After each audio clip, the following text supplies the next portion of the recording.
ছোট্ট কোরআনের আয়াতটি যার দিকে তাকিয়ে আপনি একবার পাঠ করবেন, সে আপনাকে মোহাব্বত করবে, সে আপনাকে ভালোবাসবে।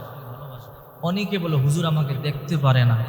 অনেক পরিবারের মধ্যে এমন আছে, পরিবারের লোকজন দেখতে পারে না, এলাকার লোকেরা দেখতে পারে না, পছন্দ করে না, ভালোবাসে না। যে আপনার শত্রু, আপনি তার দিকে তাকিয়ে এই কোরআনের আয়াতটি একবার পাঠ করবে, ইনশাআল্লাহ সে আপনাকে মোহাব্বত করবে, সে ভালোবাসবে। আসলে ভালোবাসা এটা আল্লাহ তাআলার একটা কুদরত, আল্লাহ প্রদত্ত, জোর করে ভালোবাসা হয় না। দেখবেন একটা সন্তান তার পিতা মাতাকে যতটা ভালোবাসে অন্য এতটা ভালোবাসে না। আবার মা বাবা তার সন্তানকে যতটা ভালোবাসে অন্য কোনো সন্তানকে ততটা ভালোবাসে না। আবার বিশ্বনবী মুহাম্মদ সাল্লাল্লাহু আলাইহি ওয়াসাল্লাম বলেন, লা ইয়াদখুলুল জান্নাতা কাতিউন, আত্মীয়তার সম্পর্ক ছিন্নকারী জান্নাতে যাবে না। অনেক সন্তান মাকে 10 বছর মা বলে ডাকে না, অনেক সন্তান বাবাকে 10 বছর বাবা বলে ডাকে না। আল্লাহর হাবিব বলেন, আত্মীয়তার সম্পর্ক ছিন্নকারী কোনদিন জান্নাতের মধ্যে প্রবেশ করবে না। এই জন্য আব্বা আম্মার খেদমত করবেন, মা বাবারে ভালোবাসবেন। আব্বা আম্মা যদি খুশি হয়, আল্লাহ রাসূল বলেন, রিদা রাব্বি ফি রিদাল ওয়ালিদাইন ওয়া সাকাতু রাব্বি ফি সাকাতিল ওয়ালিদাইন। যার উপরে মা বাবা খুশি তার উপর আল্লাহ খুশি, যার উপরে মা বাবা অসন্তুষ্ট তার উপর আল্লাহ তাআলা অসন্তুষ্ট।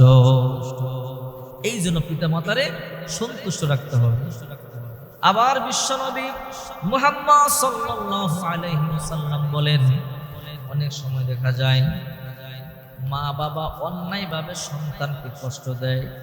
যদি কোনো মা বাবা অন্যায়ভাবে সন্তানকে কষ্ট দেয়, এটারও কিন্তু বিচার আছে। আপনি পিতামাতা হয়েছেন, সন্তানের প্রতি অবিচার করতেছে, এর বিচারও কিয়ামতের ময়দানে হবে। আল্লাহ তাআলা পিতামাতাকেও ছাড় দিবেন।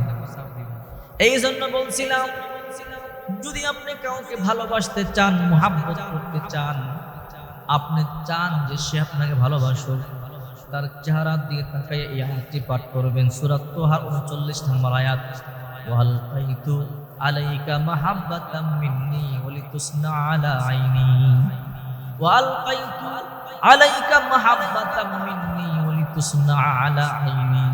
আপনি যার চেহারার দিকে তাকাইয়া এই আয়াতটি পাঠ করবেন, আপনার জন্য সে পাগল হবে, আপনারে সে ভালোবাসবে। এই জন্য অসৎ উদ্দেশ্য এটা পাঠ করবেন। সৎ উদ্দেশ্য যদি হয় তাহলে আপনি আমল কি করবেন, আমল কি কাজে আসবে। অসৎ উদ্দেশ্য আমল করলে আমল কাজে আসবে। অনেক সময় দেখা যায়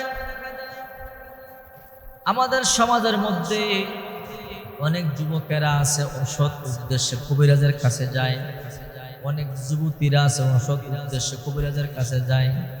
যদি আপনি অসৎ উদ্দেশ্যে আমল করেন, এই আমলে আপনার কোনো কাজে আসবে না।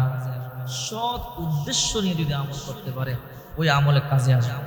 এই জন্য যখনই আপনি কাউকে ভালোবাসবেন অথবা আপনি চান সে আপনাকে ভালোবাসবে, তখনই আপনি সূরা তাহা 39 নম্বর আয়াত আপনি পাঠ করবেন, তার দিকে তাকিয়ে ওয়ালকাইতু আলাইকা মাহাব্বাতাম মিন্নি ওয়ালিতুসনা আলা আইনি।